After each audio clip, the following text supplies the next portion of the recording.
Genesis chapter 26. There was a famine in the land, different from the one during Abraham's time. So Isaac went to Gerar, to Abimelech, king of the Philistines. There, the Lord appeared to him and said, "Do not go down to Egypt. Stay in the land I show you. Live here, and I will be with you and bless you. I will give all these lands to you and your descendants. I will fulfill the oath I made to your father Abraham. I will make your descendants as numerous as the stars in the sky and give them all these lands. Through your offspring, all the nations of the earth will be blessed, because Abraham obeyed me and kept my commandments, decrees, and laws." So Isaac stayed in Gerar. When the men of the land asked about his wife, he said, "She is my sister," because he thought, "If I say she is my wife, the men might kill me because Rebekah is very beautiful." After some time, Abimelech looked out of a window and saw Isaac caressing Rebekah. So he summoned Isaac and said, "She is clearly your wife. Why did you say she is your sister?" Isaac replied, "I was afraid someone might kill me because of her."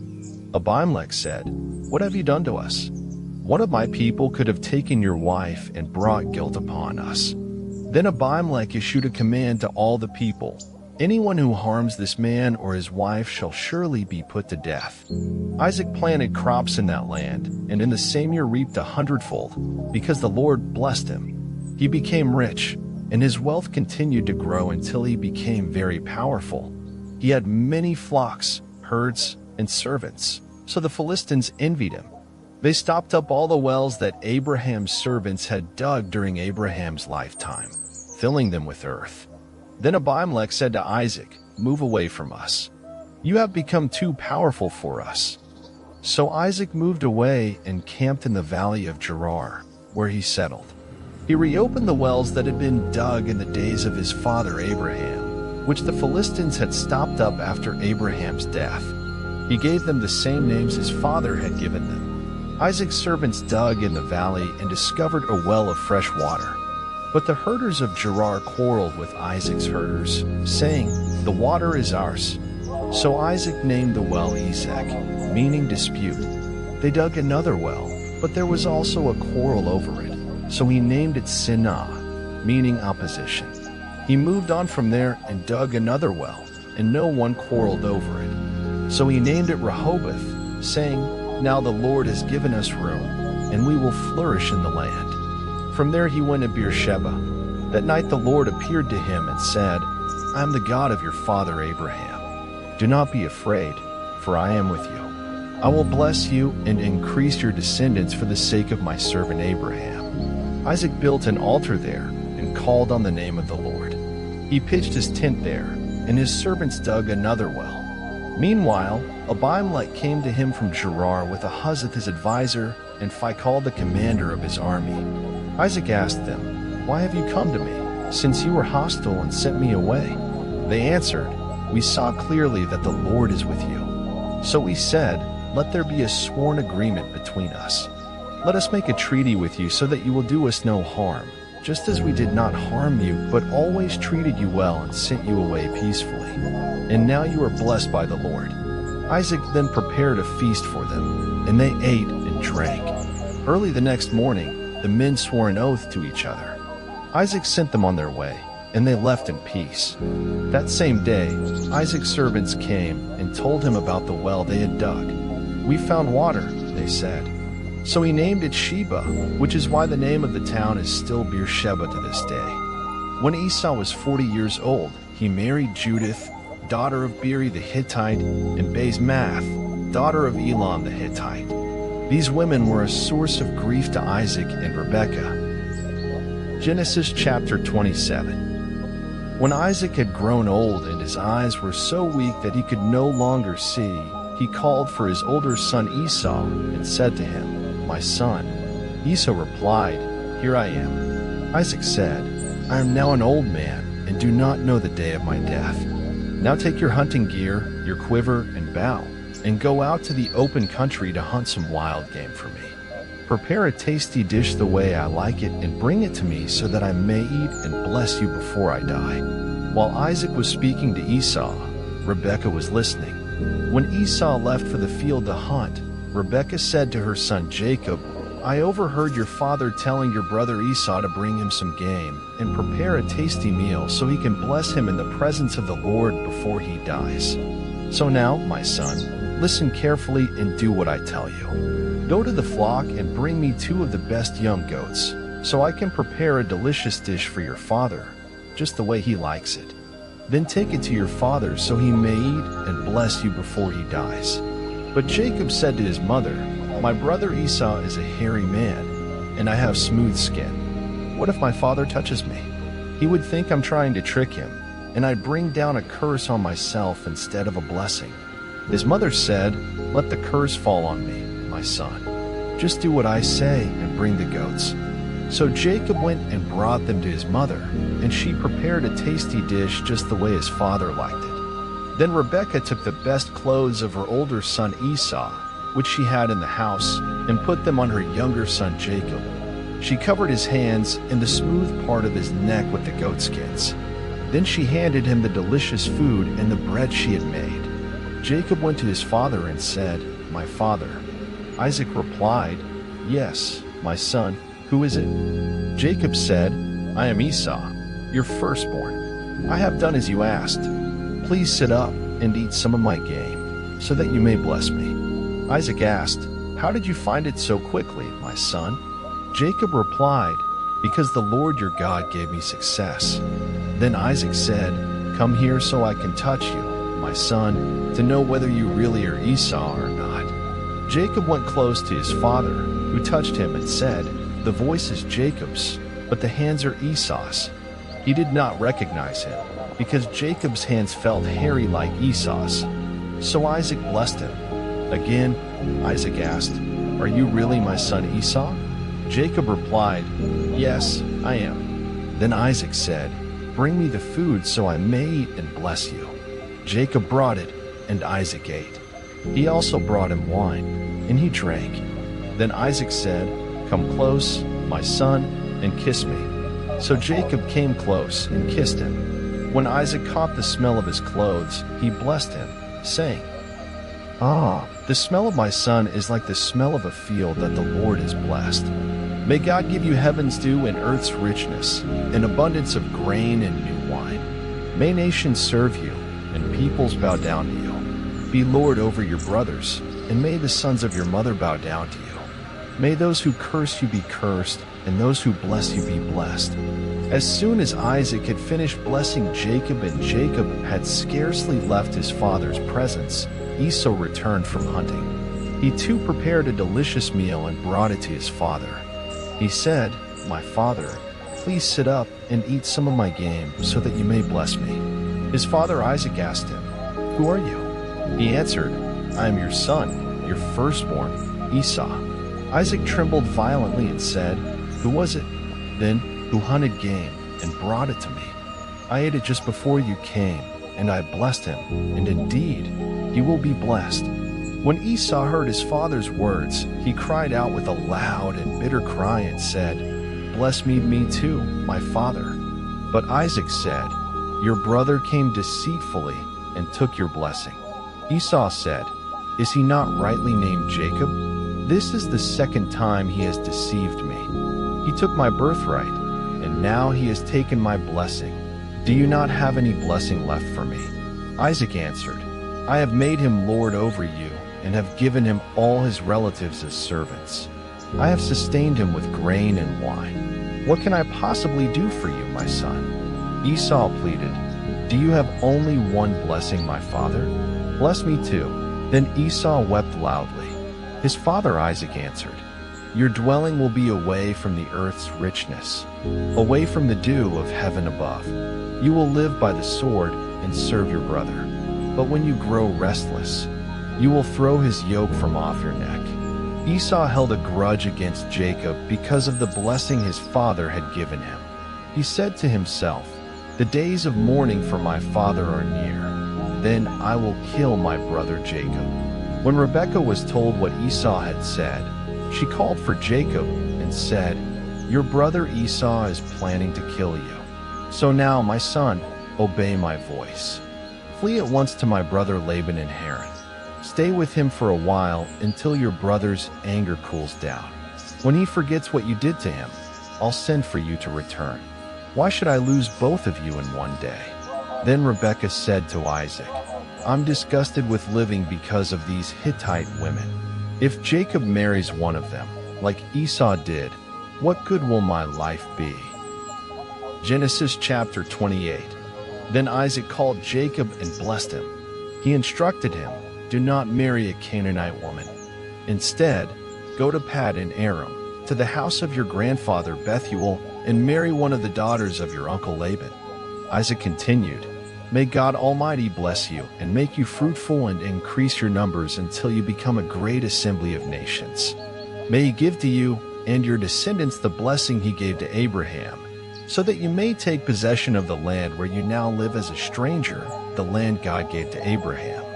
After this, Isaac sent Jacob on his way, and Jacob traveled to Paddan Aram, to Laban, the son of Bethuel the Aramean and brother of Rebekah, the mother of Jacob and Esau.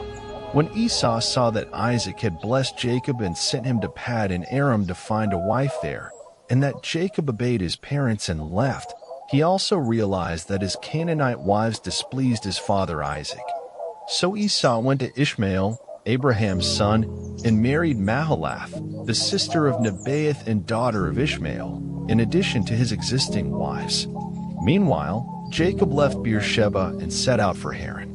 On the way, he stopped at a certain place to spend the night, because the sun had set. He took one of the stones from that place, placed it under his head as a pillow, and lay down to sleep. As he slept, Jacob had a dream. He saw a stairway set up on the earth, with its top reaching to heaven. Angels of God were going up and down the ladder. And above it stood the Lord, who said, "I am the Lord, the God of your grandfather Abraham and your father Isaac. I will give you and your descendants the land on which you are lying. Your descendants will be as numerous as the dust of the earth, and will spread out to the west and east, to the north and south. Through you and your offspring, all the families of the earth will be blessed. Behold, I am with you. I will watch over you wherever you go, and I will bring you back to this land. I will not leave you until I have done everything I have promised you." Then Jacob woke up from his sleep and said, "Surely the Lord is in this place, and I did not know it." He was afraid and said, "How awesome is this place! This is none other than the house of God. This is the gate of heaven."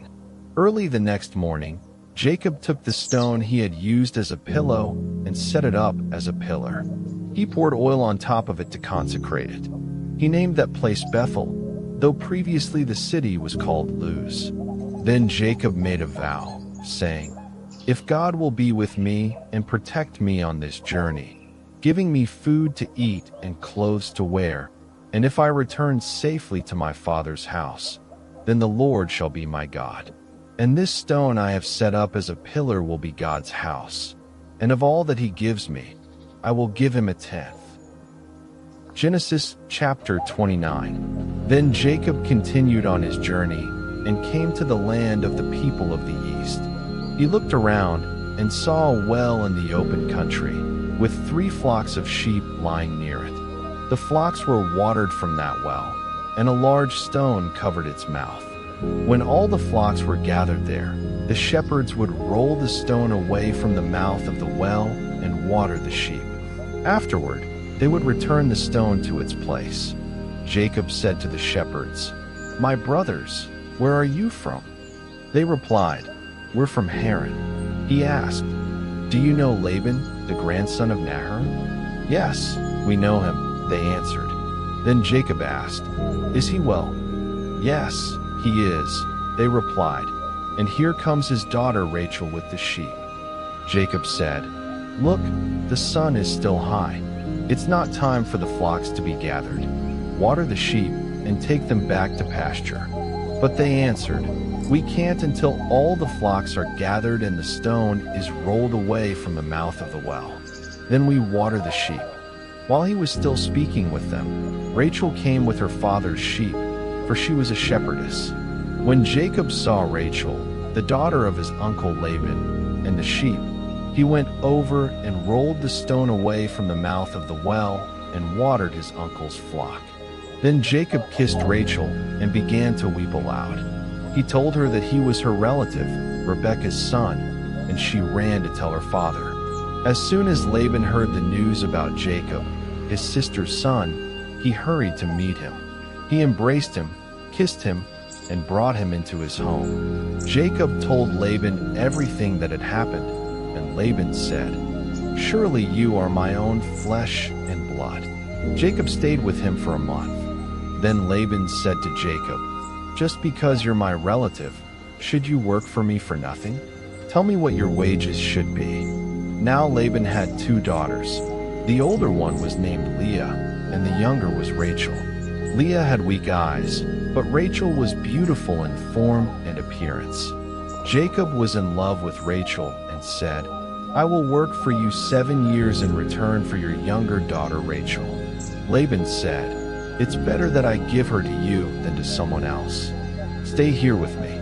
So Jacob served 7 years to get Rachel, but they seemed like only a few days to him because of his love for her. Then Jacob said to Laban, "Give me my wife.